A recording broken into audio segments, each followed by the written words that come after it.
This episode of Gamerheads is brought to you by Magic Mind, the healthy energy drink that will help you take your creativity to a new level. Hey, listeners, as we look back at last year and we start looking forward to next year, we want to focus on content and deliver content that is important to you. So, to do that, to get your feedback, we have created a form, and there's a link in the show notes to get your feedback. And we want to hear what you have to say. We want to hear what you like about the show, what kind of segments we want to hear in the future. And if you fill out this form, at the end of this month, at the end of December, we'll be giving away a $50 gift card to a gaming platform of your choice.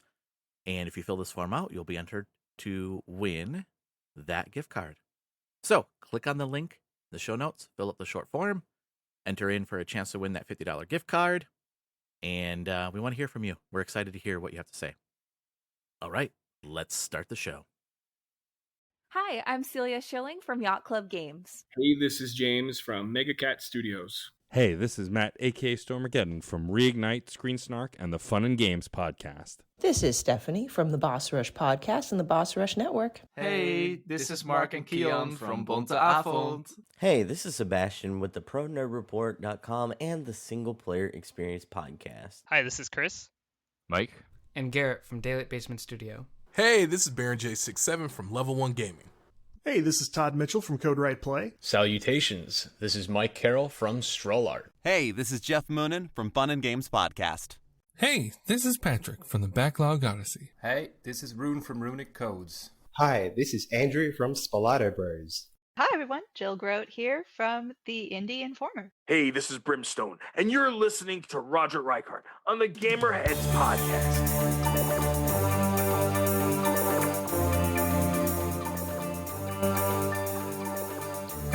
And welcome to another episode of the Gamerheads Podcast. My name is Roger. This week, I have a very special guest joining me. I have Antonio Iglesias from Kraken Empire, the creators of Toy Tactics. Antonio, welcome to the show. Hi, thank you so much for having me here. Yeah. I got to meet you at PAX West, where I got to play Toy Tactics. And I loved it. And there's like a lot of stuff I want to talk about the game, right? And some of the aspects of the game. But before we get into the game, I think it'd be fair for the audience to know a little bit more about you. So tell us about yourself in your role at Kraken Empire. Okay. I'm an informatic engineer. I've been making video games for 17 years right now. That's awesome. Professionally.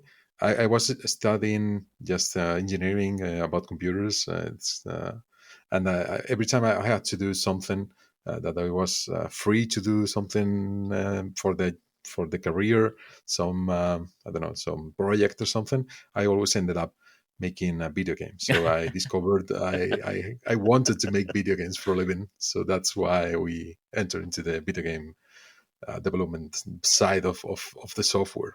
Yeah. That's awesome. And how long has Kraken Empire been around, and how long have you been working there? We've been making games as Kraken Empire for I think it's right now 13 years. Okay. So we have created a few projects, but not very well known yet. Yeah. But we made Gromaya. Okay. That was a kind of a spaceship game. We made a full game and engine. So it was kind of a struggle to create everything. And we received technical prizes here in Spain too, because It was a kind of titanic project. And it was a project made by just 2 developers. So we had to create everything almost from scratch, just using multi-platform libraries. And it was a very complex project. It's a very interesting game to try. It's a spaceship game, kind of shoot 'em up, but 3D, 6 degrees of freedom. Whoa. We have to shoot everything around, and it's fully physics-based. Wow. So it's interesting to fly around. Just the way the ship moves, it's quite unique. Yeah. That was our main project until Toy Tactics. Yeah, we developed a few more games and applications for third parties and this kind of things, but that was our previous project. We did everything except the music. Yeah. The music. Yeah. Was made by Josh Wessel. Okay. An American composer. Are you I mean, do you have the music now for Toy Tactics? Is that you deliver? You're developing that all in house then for that? Yeah, now we have Toy Tactics is developed by a team of 20 people. Okay. Sometimes we are 10 or 15 or 20. Right now we are 17, but it depends. And we have some freelancers. For example, the composer is a freelancer. We have composed like more than 1 hour of exclusive music for the soundtrack. So and our composer is awesome. So he always get the right music at the first try. So I'm amazed by it. That's awesome. So I mentioned that I got to play the game at PAX West, and I met at PAX West. And one of my funniest stories is when you and I were talking about the game. I played it, and then you and I stepped aside, and we were talking about the physics and like all the thing that goes into the game. And like some fan just said, "Excuse me," and plowed right between us. It's like, I want to play this game, and it was very funny for me, right? But also like it must have been really cool because there was a lot of people that were there to play the game, to play your game. There's quite a line. So the reception was pretty well. How did PAX West go for you? It was pretty well. We got a lot of wishlists, and even more the event on Steam, because at the end for developers when we have the game on Steam, our main source of wishlists and anything, the followings or whatever, it comes from the events in Steam. Even more if there are not so many games. For example, in the strategy festival, we got nothing because there were like 5,000 games or 8,000 games or something like that. And yeah, it was kind of impossible. And they were in the front page. They were featuring I don't know, Civilization or anything, Europe Universalis or any game, Age of Empires. So they were promoting this kind of AAA games that I don't think they need that kind of promotion, but so indie games were at the end of the queue, so it was very difficult to find us. Yeah. But for example, in PAX West or in PAX East, that there's an event with a few games, 200 games, something like that. It's easier for people to find you and discover the game for the first time. Yeah, that's awesome. So yeah, tell us about Toy Tactics. What is this game about? Toy Tactics is a real-time strategy game, but the twist is that you control your units by drawing on the battlefield. So it's a unique way to control the units, and in a unique way to use spells and to set everything for battle. So we are trying to lower the entry barrier for the RTS genre or for the strategy genre in general. So we want to let people play the way they want, and we want to empower anyone to try any tactics, any maneuver they can think of. So that's our approach. Yeah, that's a unique game about the tactics. We have a few more innovations. For example, we have a completely physics-based RTS. That's something not very common. People usually don't like to use physics for game development, and we love it. Yeah. We love to use physics. So you can, if you play the game, you have seen explosions displacing your units and everything flying around, this kind of thing. So we like crazy physics going around.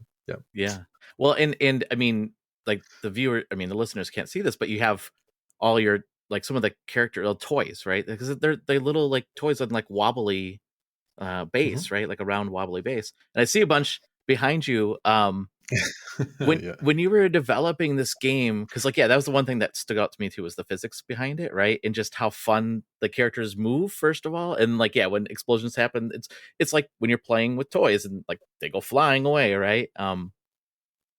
When you were developing the game, was that something that was in your forethought when you're designing it, of like, hey, we want to have some physics? And then when you're thinking about implementing that, did you use the models behind you as like, how do these move? How would they actually move across certain terrain, or how would they wobble? Like, was that all taken into consideration?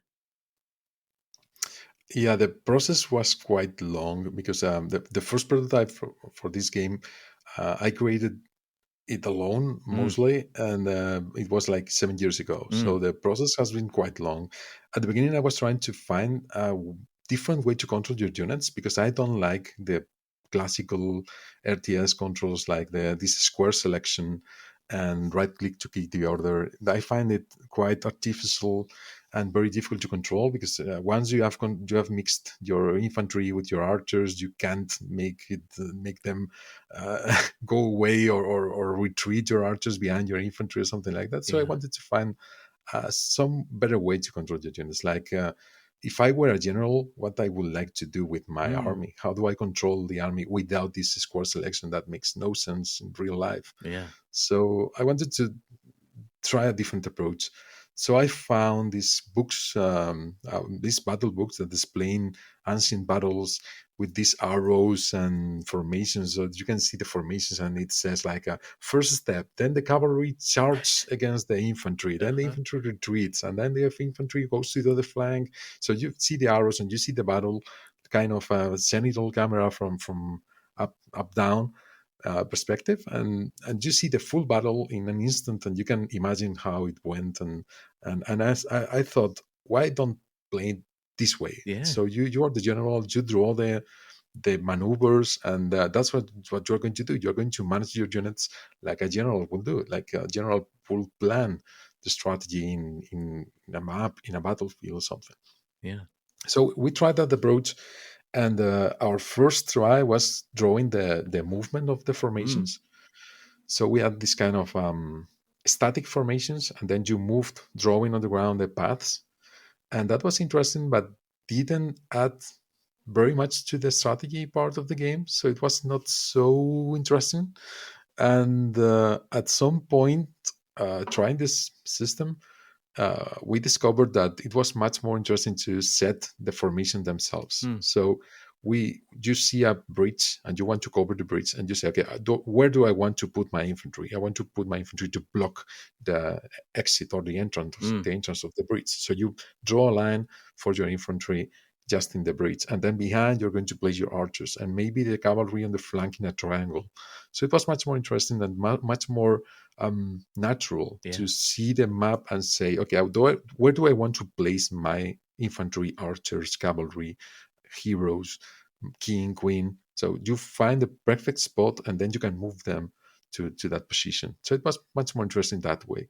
So that was the process from the design of the mechanic. Okay, we wanted from the beginning to add the physics, so that was part of our initial design. We didn't know how to add physics into a real-time strategy game and how to support hundreds of units flying around, because it's never been done before, right? No. No. In fact, when I created the first prototype, there was no totally accurate battle simulators, for example. And when I created my first prototype, and it was kind of these figures, these roly-poly toys, batting around. They were static, they were rigid, they had no animations or anything. They were just a capsule with some basic model. And when I showed this prototype to my friends, just a very close circle, and I was starting to move the game, then Totally Accurate Battle Simulator launched. And they said, "Oh, they have copied your idea." And I said, "That's impossible. I haven't shown anyone, so it's impossible for them to copy my idea." But they have some similarities. They use physics a lot for a kind of strategy game too. That my approach was different. Their approach was more kind of setting up a battle and let things happen. And my approach was to control the battle. So I wanted to be the general in the battle. So there were different experiences, but they both use physics, but in a different way. So we wanted kind of Asterix and Obelix battles, so that you fight and units fly around and everything's crazy, and you charge with cavalry and units get flying around the other direction, or you explode something and you see the units from going away from the explosion. We wanted this kind of experience, even with the problems that they were going to create for us. We expected that, but we wanted that. So we tried to find a very simple way that our units could be represented and behave. So we found this. We thought about at some point. We were trying things. Usually in video games, we represent humans with a capsule collider. So they always have this kind of shape. So it was kind of, why not letting these capsules to just wobble around and try with this kind of stupid physics. We got the references from, for example, Subbuteo. I don't know if you have tried that game. It's a kind of football game with roly-poly figures and a ball, and you play with that. Yeah. So it was very interesting to try that. We found it was funny. It was interesting to see, and it was empowering physics with very simple colliders. So we went this way. So we had very ugly models because we were programmers. My studios we are two founders, and both of us are engineers. So our our design capabilities and our artistic expression is not so good. So we hired real artists to do the work for us, and that's where our final designs come from. They are my art lead is awesome. So he wanted to kill me because I told him I want to make this game. It's going to have a lot of, for example, Romans. We were at the beginning designing the Roman units and the skeleton their enemies. Those were our reference units for starting. Yeah. And I told him I want the units, but they're not going to have legs because they are these kind of roly-poly toys. So they don't have legs and they don't have arms. The hands are going to float in the air. So they're not going to have no legs, no arms, and anything. And he said, that's impossible. I can't create anything interesting or to have any personality with that. And I said, yeah, you can try it. Try it. We can try a few designs and find a way to make this work. It was a long process too, but at the end, the result was awesome.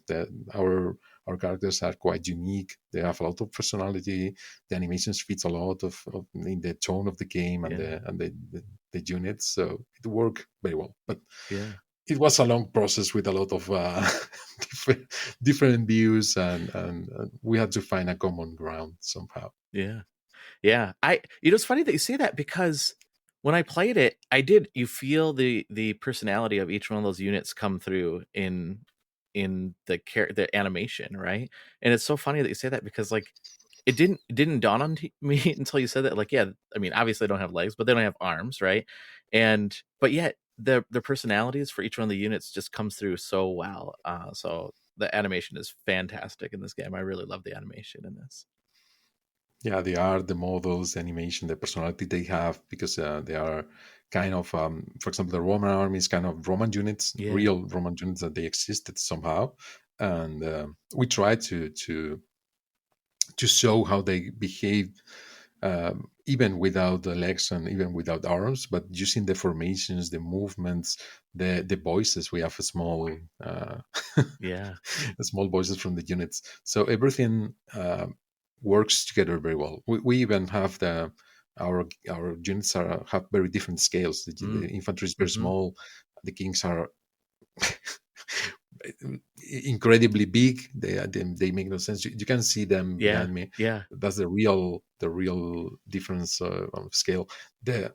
If the Roman infantry is kind of 1 meter 80 centimeters, so kind of 2 meters height, the king is kind of 5. So it's a very big unit. So you can see the units and understand that this is going to take more damage because it's quite bigger. So that's already explaining you a few of the mechanics just by looking at the units. So you see that archers and infantry are very small. The cavalry is a bit bigger, so it's going to hit a bit harder. And then you have big units. These hero units are kind of very strong. And you see them because when they hit, all the units fly around. So I think that was, and I'll get into the historical characters in a minute here because I love that part. But I think that was one of my favorite moments is when you were showing me the heroes, and it was Hercules, and all the units were swarming, and he just plowing. They're just flying all over the place, right? And it was just so like, it felt. What's cool about that is it felt so epic, like just because you see just one hero taking on this just swarm of all these characters, which was so fascinating. But just like, the scale and just how different it was, and just the detail again, just how awesome the characters looked. I really loved that. I really loved that moment when you showed me that. I was like, that is so cool. I love that. Thank you. Hercules is our Roman boss, so it's the final level from the Roman campaign, and yeah, he's like 15 or 20 meters tall. It's a beast. So yeah, the hits are really hard. So yeah, units get far away when they get the impact. Yeah, I love that. Once we have the physics working, we can do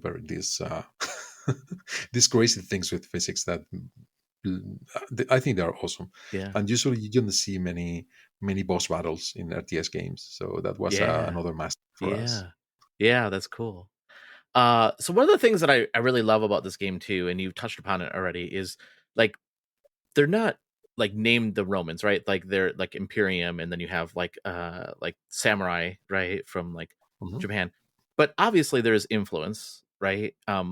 How did you come about that? Because like that's one of the coolest things about that. Did you think about that first, of like, hey, our units are going to be like different, Romans and samurai, and we'll have heroes? Or was it like, hey, we came up with this physics, now what are the characters going to be? Like, what came first? The idea of using different armies from different ages was from the beginning, because my main idea was to create a new interface control for the units and the strategy and everything. So I wanted something that would work for the Romans, for the Second World War, or for the modern armies, or anything. So I wanted to show that my new interface, my new approach into the real-time strategy genre will work anywhere. So from the beginning, it was something like, okay, I want to mix battles between Romans and samurai, and why not a tiger tank, or anything, a spaceship, I don't care. I want to control anything drawing on the battlefield somehow. So it was an idea from the beginning. We had planned like 15 different armies. Wow. But yeah, it was with my original design. They were going to be stick figures. So they had only a helmet and a different sword and shield, and that was all. So that was the unit.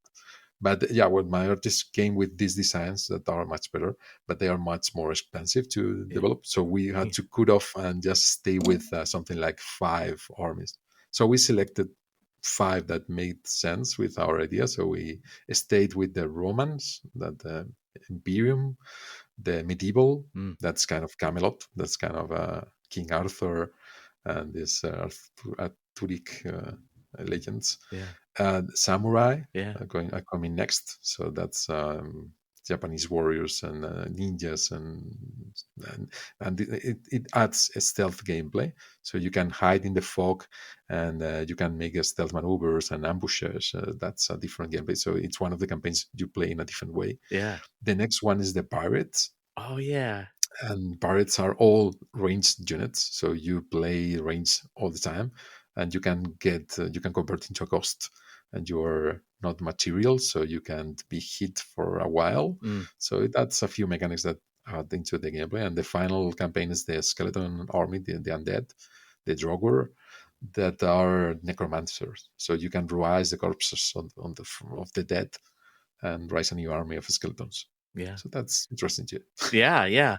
I forgot about the pirates, because that was really cool. I love, and that's the other thing that you touched upon, is the fact that each different unit, or each different group of units are so different, right? Like you said, the samurai is more about like shadow and stealth attacks, right? Where the Romans are you just march in, right? And obviously there's some strategy where, like you showed me, I think, like with line up your archers this way and have them face this way and line them up in a line, but then have your cavalry come in like in a certain way, right?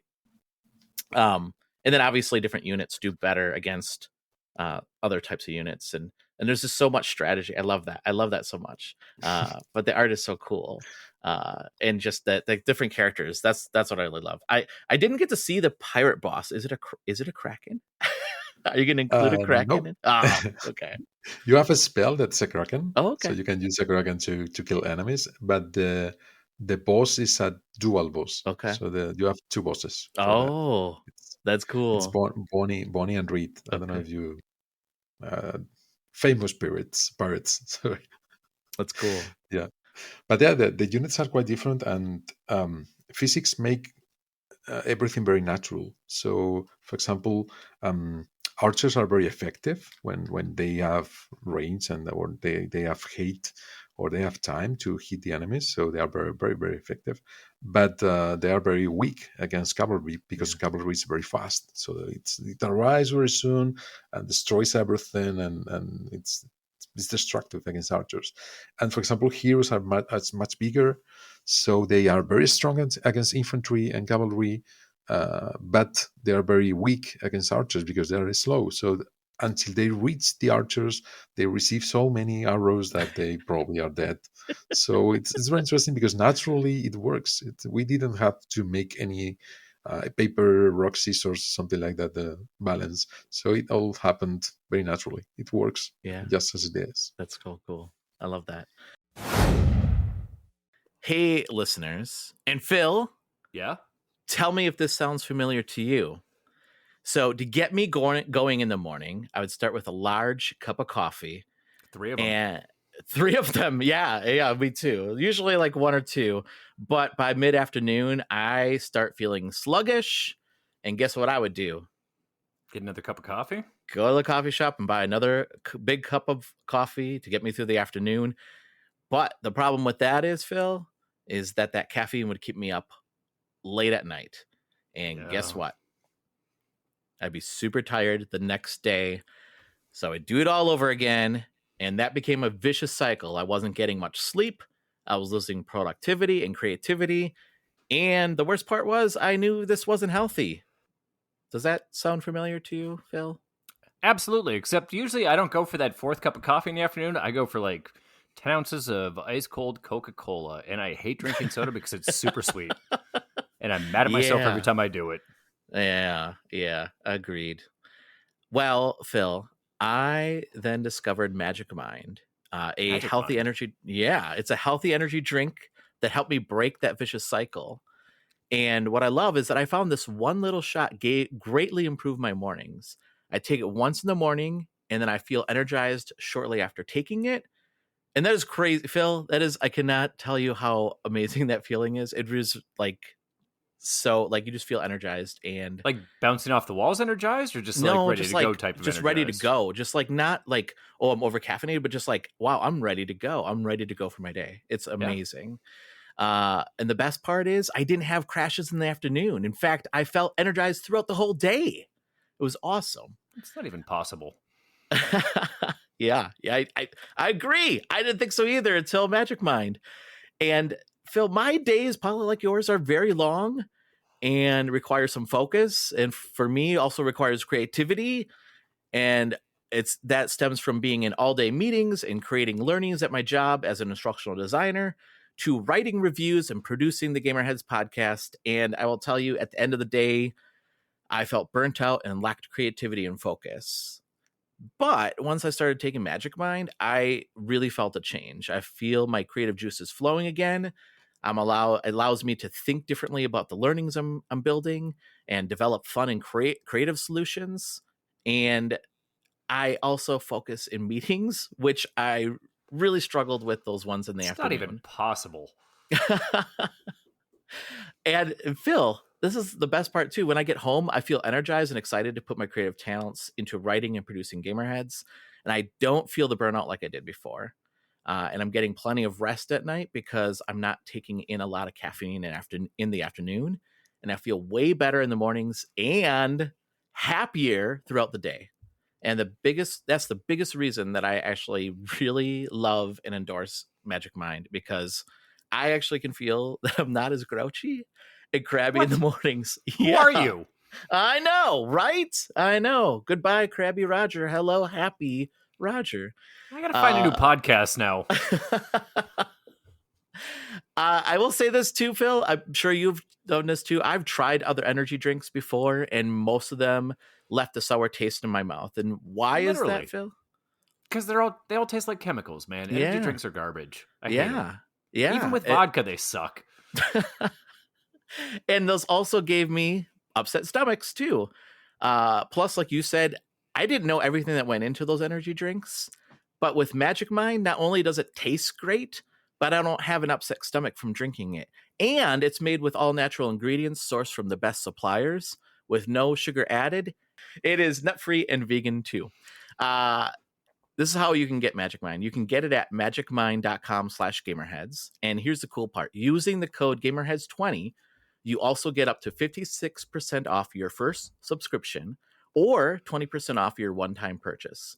That's gamerheads20 for 56% off. It also works if you're already a subscriber, so you save on your next subscription payment. I've included a link in the show notes as well. And Phil, I stand behind Magic Mind because it does work and it has helped me break that vicious cycle. And I know it will help you, listener, break that vicious cycle as well. And that's magicmind/gamerheads with the discount code of gamerheads20 for up to 56% off your subscription. That's affordable. I'm looking at the website right now. Yeah, do it, man. I'm all over this.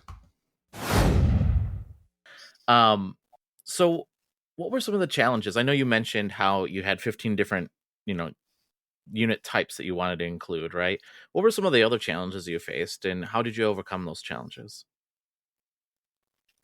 I think the two main challenges about the game were technical, because I was more concerned about the art because that's not my field. Yeah. So it was difficult for me. I knew the technical challenges could be overcome, but they were quite hard to overcome. I guess nobody has done this before because it's very difficult. Yeah. Creating a physics-based RTS is quite a problem. Yeah. And I even wanted the units to be stupid and to feel like they were not very intelligent and they could get stuck in a tree or something like that if you didn't draw the right way or something like that. But players don't think the same and they get angry if if units get stuck in a rock or a tree or something. Yeah. So we had to solve pathfinding quite well in a physics-based world. So that's the first problem. The second problem is that they can fly around and end on the other side of the map, so you have to make them come back somehow. And so pathfinding was kind of a struggle. I thought it was going to be easy, but it was a problem. Yeah. But the main drawing mechanic is a big problem.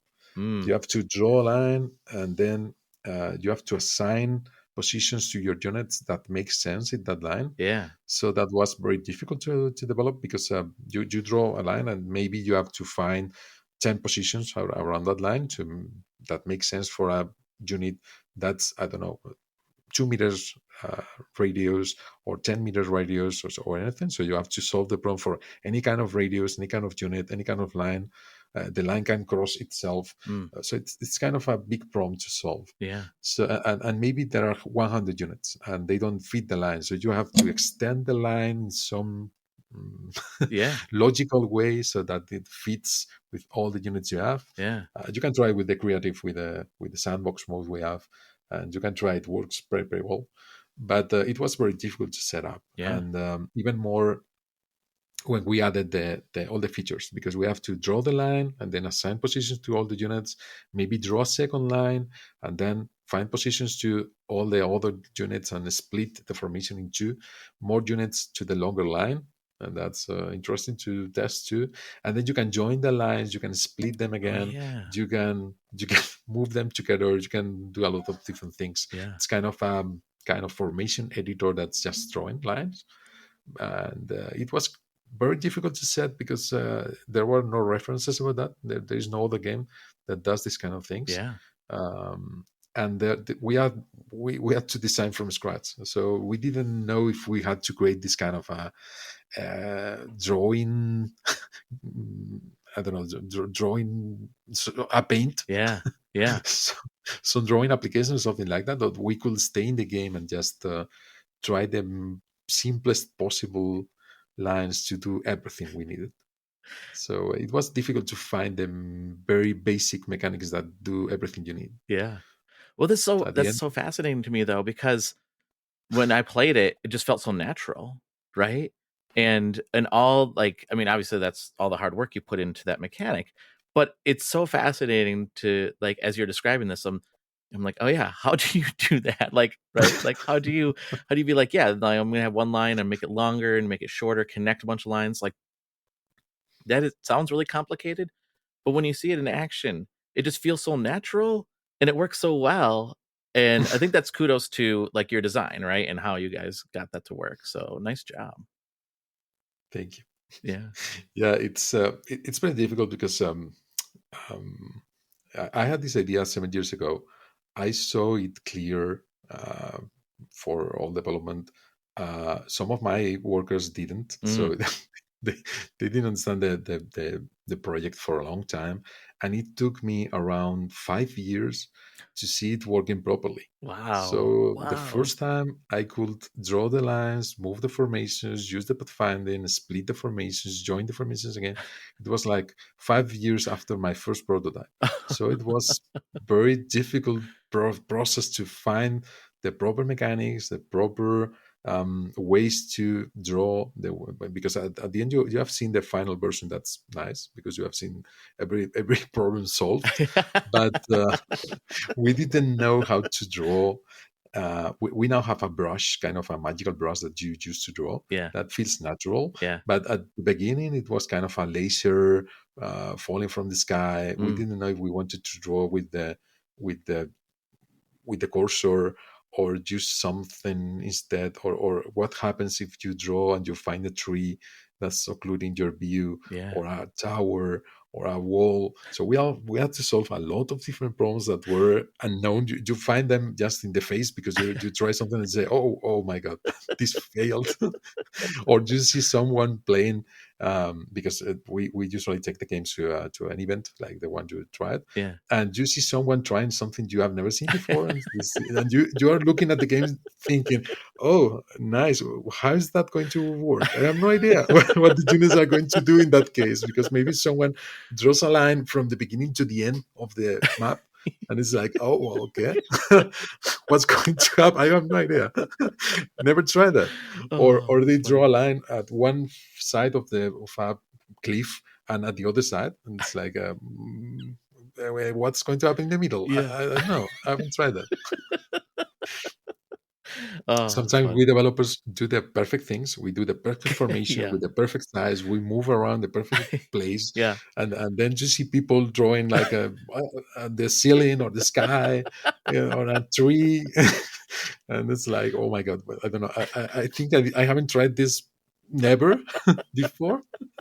So you find bugs just because probably you haven't think of I don't know, drawing when it's impossible, drawing in the fog at the end of the level, or the strange things. So it's interesting. Yeah. But yeah, when we developers create games, in fact, interfaces are our enemies. So, the interface is the thing that blocks the player from enjoying the game. So everything something blocks you from doing anything, or from making your formation move in the right way, we have a problem. So we have based the development this way, so that every time you try to do something and it's not natural, it's not easy enough or something, it's that something is wrong with the design. So we had to redo the design for drawing and joining and these kind of things like 10 times. Wow. Until we found the right way to do it. Wow. Even with the controller too, because when we moved the interface from keyboard and mouse to a controller, we had to start the game from scratch and say, okay, how do you draw on a controller? How did you move the camera in a controller, and move the camera and then draw and then move the camera again? Or join lines, or move several lines together. So we had to find a proper control scheme in the controller too. And now it works perfectly. It's very natural, but it took like 5 months. Wow. Trying That's actually not that long ways. though. That's not that long though. Really, 5 months. No, but it took some time. Yeah. At PAX West, there were a couple of developers that came to me. One was from the Age of Empires team, and he said to me, "Whoa, we were trying to do this in our team, and this was proposed as a control scheme for Age of Empires, but we never got to this point. You Mm. get much further than us because they were only developing this as a prototype to show in just for a few months, I guess. And yeah, he was. I saw him playing, and I knew he was a programmer because he was trying everything. Kind of, what happens if I draw a point? Oh, I see. What happens if I draw a line? And if I split the line? If I join the line? If I make the line shorter, shorter, longer? He was like, "Oh, it works. Okay, it's they have thought of every possible case in this situation. Wow. What happens in the border of a cliff? What happens in the border? What happens?" So I saw him and I thought he's a programmer. I know because he's trying everything, Yeah. or maybe he's a tester. Yeah. But he was looking very interested on what was going on and how to solve the problem. So he told me, "You have arrived very, very far with this because I thought of these problems, but I never found a solution. Interesting. And you found it." Wow. So and some of the developer came and he told me, "We tried this for 3 months and we had to abandon the idea because it was very difficult for us to implement these controls." Yeah. So yeah, and I told him, yeah, I've been 5 years to find the solution. Yeah. With a team from the beginning because I've been with a budget for only 2 or 3 years. So it was I was on my own for years trying to find the funding to develop the game. Yeah. But with a team, I could have spent 1 year creating the interface and gameplay. Yeah. Easily. Yeah.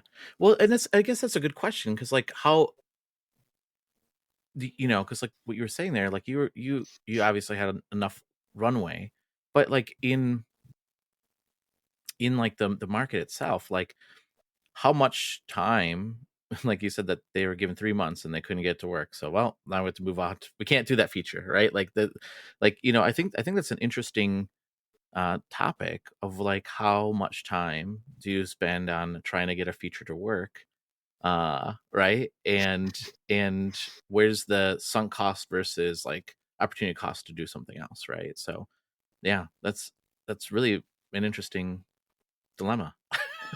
Yeah. For us, there was no choice because it was our main mechanic, the origin of the project. So if I couldn't solve that, I had no project to show. So I had to solve it one way or another. I had solutions before. So I had something that worked somehow, but I knew I need to iterate and find a better solution for a lot of different things. So right now I'm pretty happy with the result. I think we found it. Yeah. So we can draw to control units. I think that's a better control ever in RTS games. And I can't find anything better. Yeah. I was trying Starship Trooper the other day, and I was struggling with the controls and wanting to have my controls in the Starship Troopers game because to place the units and you have a fortress you have to defend in Starship Troopers. To place the units at the top of the fortress, you have to click one by one and place on each one of the. It was very difficult to set, and with my controls, it's something like, okay, draw the line. I want units from here to here. And units place themselves automatically. And it's quite more interesting than that. Yeah. So, well, and now the player gets more time to do other things, right? Instead of placing one unit. That's a tedious task. Placing one by one is kind of horrible. I didn't remember with my game. Yeah. Some people say that. Some people when they see streamers playing on Twitch, for example, or YouTube or something like that, many times I see the comment that's usually this very common comment that's like, "Why is not Total War doing this? I want these controls from Total War right now. I want to control units this way." Yeah. It makes sense. Yeah. And some people say, "Whoa, this is new." And some people say, "Oh, this is the way generals did their strategies 1,000 years ago. This is not new. This is just new for games." So it's fun to see people discussing about the topic. It's very interesting. Yeah, that's awesome. What did you learn about yourself through the process? I don't know, so many years, so many work. It's the first time I'm managing a team, so I knew I could do it, but you always have doubts about yourself, and you don't know if you're going to be able to coordinate the team, the work, and even coordinating artists and musicians and script writers. So it's kind of a challenge, and it's the first time we have a big budget to spend in a project. So it's scary. Yeah. So it was difficult to feel comfortable with the process because it was the first time with a big project. We had done small projects before, but it was this one was quite big.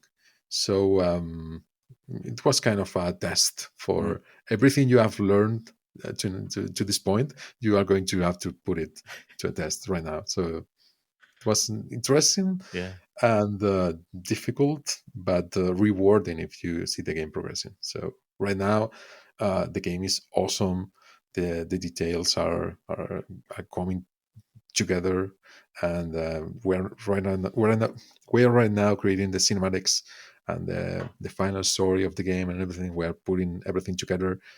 We're finishing the game in 2 weeks. So right now the game is incredible. So I think people is going to enjoy it a lot. Nice.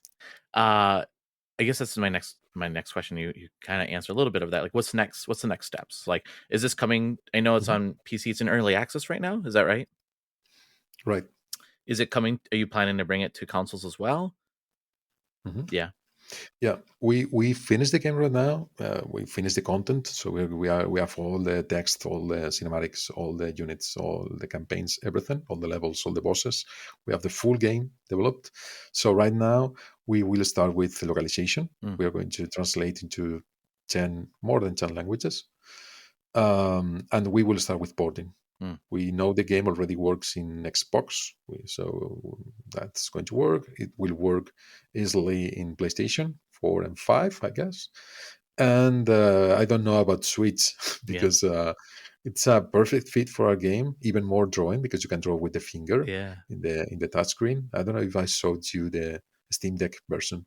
No, you didn't. I was going to ask you that. You can play that on Steam Deck. That's awesome. Yeah. I usually in these events I have the Steam Deck Wow. with me, so I can show it if the workstations are busy.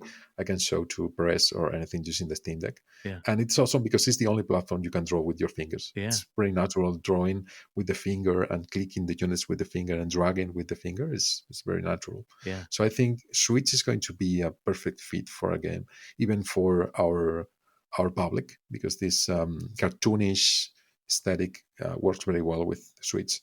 But I don't know how Switch is going to handle 500 units flying around with physics and everything. So we need to put Switch to a test and see if that works or not. Oh, that's awesome.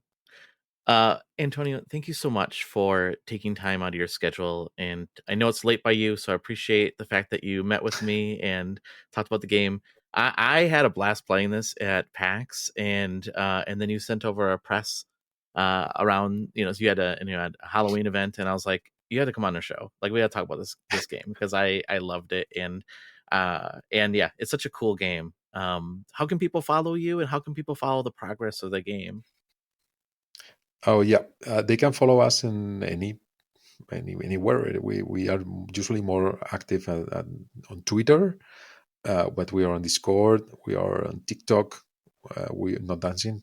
We are on Facebook too, and we have a Discord channel where all the developers are there, so you can ask questions there. Any question you have, any idea, any feedback about the game, any bug or something, you can come to the Discord server and ask anything. I'm there all the time because I'm connected 24/7 usually. So I guess the easiest way to reach us is on our Discord server. But yeah, look for Kraken Empire or Toy Tactics, and you can follow us in any social network you want. Cool. Of course, you can find the game on Steam, and there's a free demo you can try. Yeah. At least for now. I don't know. We are going to remove it sometime. So if you are curious, try as soon as possible.